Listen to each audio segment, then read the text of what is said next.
ఏపీలో red book రాజ్యాంగం నడుస్తుందని ఆరోపించారు మాజీ సీఎం జగన్. కూటమి పరిపాలనలో వ్యవస్థలన్నీ కుప్పకూలిపోయిన పరిస్థితి కనిపిస్తుందన్నారు. ఉమ్మడి కృష్ణా జిల్లా నేతలతో సమావేశమైన జగన్ సంక్రాంతి తర్వాత రాష్ట్ర ప్రయోజనాలు, రాష్ట్ర వ్యాప్తంగా క్షేత్రస్థాయి పర్యటన చేయనున్నట్లు తెలిపారు. ఈరోజు రెడ్ బుక్ రాజ్యాంగం జరుగుతూ ఉంది. ఎక్కడ చూసినా కూడా ప్రజలకు మంచి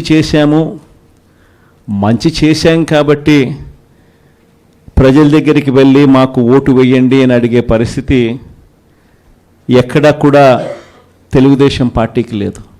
ఈరోజు ఎక్కడ చూసినా కూడా వ్యవస్థలన్నీ కూడా కుప్పకూలిపోయిన పరిస్థితులు కనిపిస్తూ ఉన్నాయి. మన ప్రభుత్వం చంద్రబాబు నాయుడు గారి ప్రభుత్వానికి మధ్య కంపారిజన్ ప్రతి ఇంట్లో కూడా వెంటనే ఇప్పటికే చర్చ మొదలైంది. మన ప్రభుత్వ హయాంలో ఎలా ఉండేది, ఈరోజు చంద్రబాబు నాయుడు గవర్నమెంట్ వచ్చిన తర్వాత ఈ 6 నెలల కాలంలో ప్రభుత్వం ఎలా పనిచేస్తూ ఉంది అన్నది ప్రతి ఇంట్లో కూడా ఇప్పటికే చర్చ.